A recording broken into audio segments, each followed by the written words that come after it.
ክቡራት አባቶች፣ ወንድሞች፣ እንዲያውም ጥሪ የተደረገላችሁ እናቶች፣ እህቶች እንኳን ደህና መጣችሁ። በእግዚአብሔር ስም ሰላም ብለናል። እንኳን ደህና መጣችሁ እያልን የተወደደችው ውድ እህታችንን ዘማሪት ሀጌን እንኳን ደስ አለሽ ለማለት እንወዳለን። እስኪ ሁላችሁ መልካም ምኞታችሁን እስኪ በጭብጨባ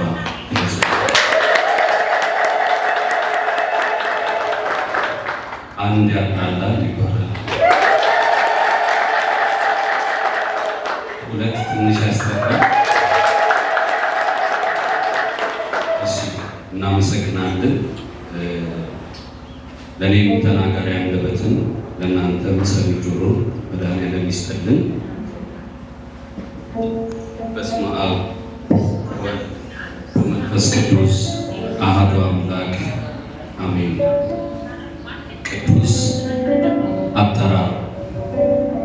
ቅዱስ ጳውሎስ ያዳነን በቅዱስ ስም አጠራር የጠራን እግዚአብሔር ነውና ይህም እንደ ራሱ ሐሳብና ጸጋ መጠን ነው እንጂ እንደ ሥራችን መጠን አይደለም ሲል ተናገረ። ሁለተኛ ጢሞቴዎስ ምዕራፍ 1 ቁጥር 19። መጠራትን ሁላችንም ተጠርተን እናውቃለን። በጩኸት፣ በፉጨት፣ በእጅ ምልክት፣ በጥሪ ወረቀትም በስልክም ተጠርተን እናውቃለን።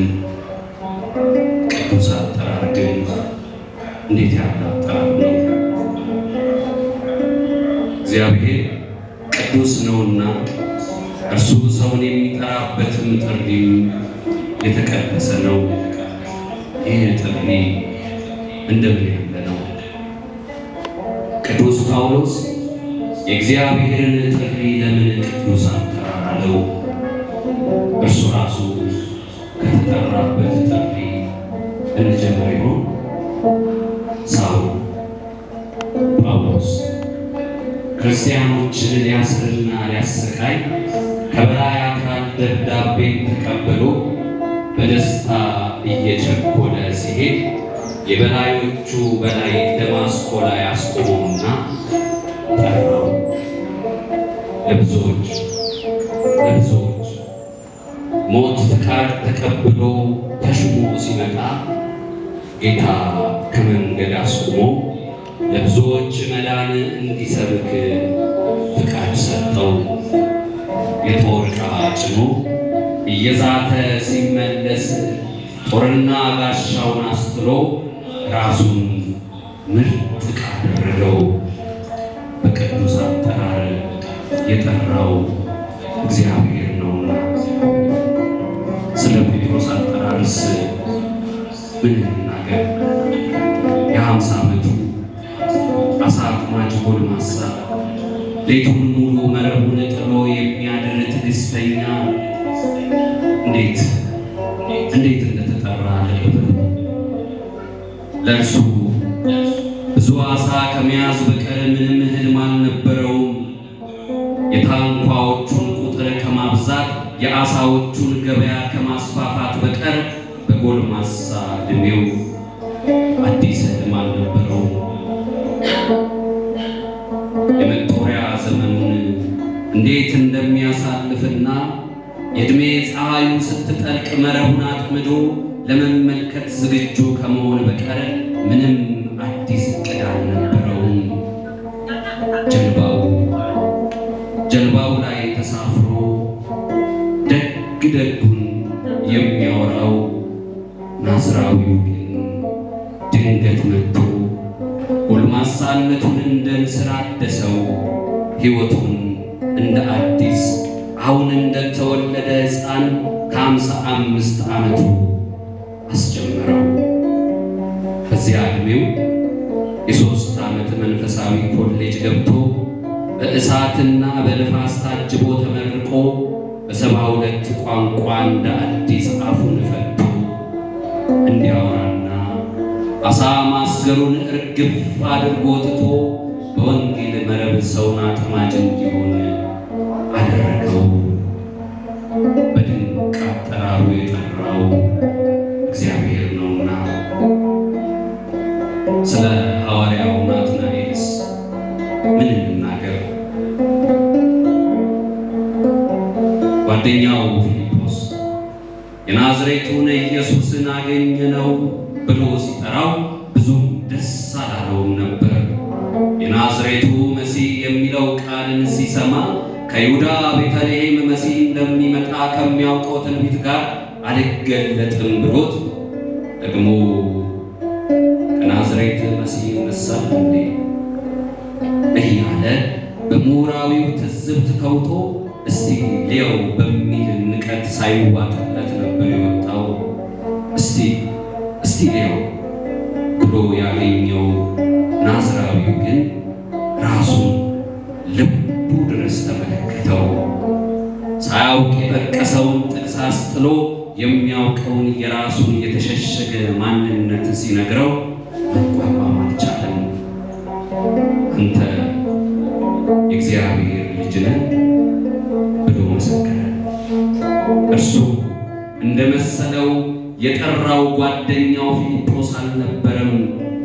በቅዱስ አጠራሩ የጠራው እግዚአብሔር ነውና።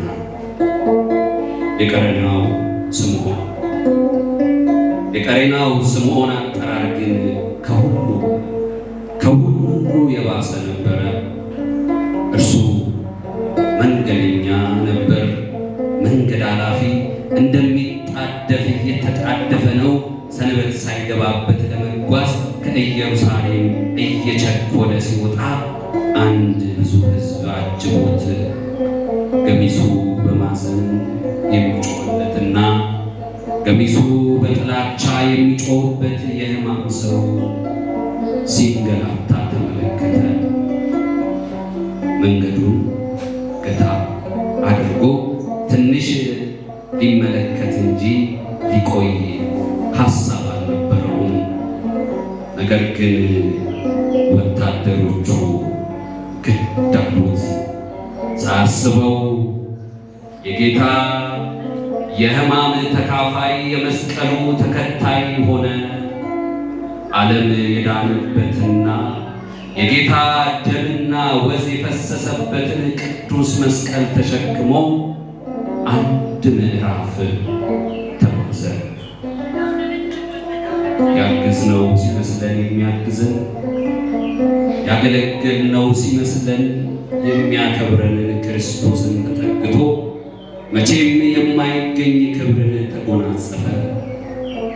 እዚያች ዕለት መስቀሉን ተሸከም ብለው የጠሩት እንደመሰለው ሮማውያን ወታደሮች አልነበሩ። በቅዱስ አጠራሩ የጠራው እግዚአብሔር ነውና። ጌታ ሆይ እኔን ባሪያህን የጠራህበት ቅዱስ አጠራር እንዴት ያለ ይሆን? ስንቴ ጠርተኸኝ እንዳልሰማ ጥዬ ሄጄ ይሆን? ያንተን ጥሪ ገፍቼ ለዓለም ጥሪ ጓጉቼ ስንቴ ሄጄ ይሆን? ብዝቼ ብጠራቸው አጥብቀው ከፊቴ ራቁ ካልካቸው መካከል እሆን?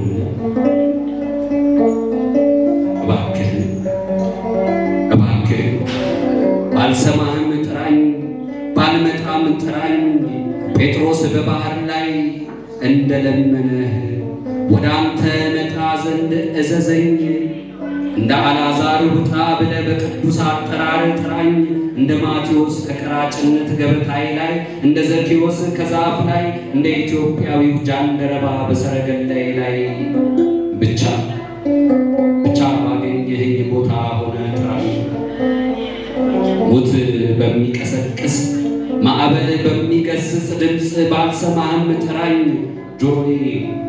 ጆሮዬ አልሰማ ካለ እንደ ማልኮስ ጆሮ ሰጥተ አንተን ብቻ በሚሰማ ጆሮዎች ፈውሰኝና ጥራኝ። ዓይኔ አላይ ካለ ከአፈር በምራቅ ለውሰ እያየው እንድመጣ አድርገህ ቢሆን ጥራኝ። አሁን በቅዱስ አጠራር ስትጠራኝ ካልሰማው በኋላ ልትፈርድ ስትመጣ እናንተ የአባቴ ብሩካን ወደ እኔ ኑ የሚለውን ቅዱስ አጠራርህን ሳልሰማ መቅረቴ አይደለምን? አሁን ጥሪህን ካልሰማው በኋላ ቃለ ሕይወትን አልሰማምና እንደ ስራዬ ሳይሆን እንዳንተ ሐሳብና ጸጋ መጠን ጥራኝ። ያዳነን በቅዱሱም ስሙ የጠራን እግዚአብሔር ነውና ይህም እንደ ራሱ ሐሳብና ጸጋ መጠን ነው እንጂ እንደ ስራችን መጠን አይደለም። ስብሐት ለእግዚአብሔር። ይቆየን። ለመምህራችን ለዲያቆን ሄኖክ ኃይሌ ቃለ ሕይወትን ቃለ በረከትን ያድል።